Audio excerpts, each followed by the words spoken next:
Shalom, selamat pagi Bapak Ibu serta saudara-saudara terkasih dimanapun berada. Kembali lagi di hari yang penuh dengan sukacita, hari yang penuh dengan optimisme. Kita akan merenungkan firman Tuhan sebelum kita disibukkan dengan berbagai macam tugas tanggung jawab kita. Kembali dalam Matius pasal yang kelima ayat yang ke-10 menjadi perenungan kita di pagi hari ini. Firman Tuhan berkata, berbahagialah orang yang dianiaya oleh sebab kebenaran, karena merekalah yang empunya kerajaan sorga. Sekali lagi, berbahagialah orang yang dianiaya oleh sebab kebenaran, karena merekalah yang empunya kerajaan sorga.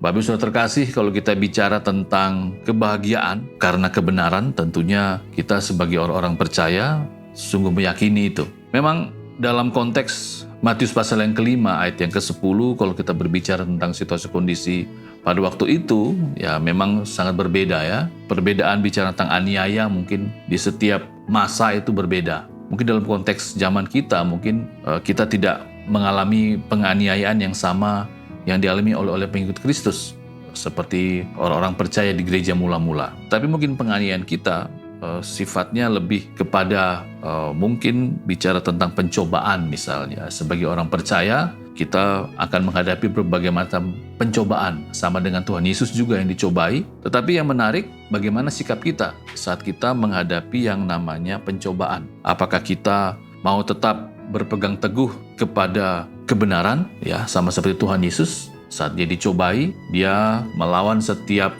pencobaan yang disampaikan oleh iblis, yang diberikan oleh iblis dengan memakai firman Tuhan, yaitu kebenaran. Nah, bagaimana dengan kita? Ya, Bapak Ibu Saudara terkasih, kembali firman Tuhan di pagi hari ini kembali mengingatkan kita betapa pentingnya firman itu di dalam kehidupan kita sebagai orang percaya, sebagai orang yang masih diberikan kesempatan untuk hidup di dalam dunia ini. Ya, sekali lagi kita bicara tentang pencobaan, bicara tentang godaan dari si iblis, kita seringkali harus waspada, harus siap sedia. Makanya kita sebagai orang percaya harus selalu membawa pedang roh, yaitu firman Tuhan. Kiranya firman Tuhan di pagi hari ini kembali lagi dapat mengingatkan kita bagaimana kita sebagai orang percaya harus waspada. Dengan kewaspadaan kita, tentunya kita harus membawa firman Tuhan di dalam kehidupan kita.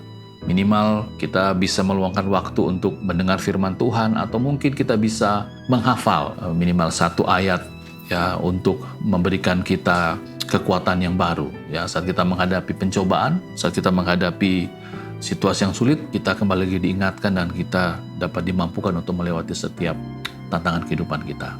Kiranya firman Tuhan di pagi hari ini dapat menolong kita semua. Mari kita berdoa. Tuhan, terima kasih. Kami bersyukur bahwa kehidupan kami tidaklah mudah, sama seperti yang dihadapi oleh Tuhan Yesus. Adanya pencobaan, adanya tantangan kehidupan. Tetapi saat kami berpegang teguh kepada firman Tuhan, kami dimampukan untuk melewati dan menghadapi setiap pencobaan dan tantangan kehidupan. Terima kasih Bapa, kami rindu agar pedang roh, yaitu firman Tuhan, dapat kami selalu bawa, sehingga pedang roh tersebut dapat menjadi senjata kami yang ampuh, sehingga saat kami menghadapi pencobaan, kami dapat memakainya sebagai senjata kami, sehingga kami mendapatkan diri sebagai orang-orang yang menang di dalam Tuhan. Terima kasih Bapa, ini doa kami. Memberkati apa yang kami kerjakan di hari ini, dan juga memberkati orang-orang yang kami kasihi. Amin.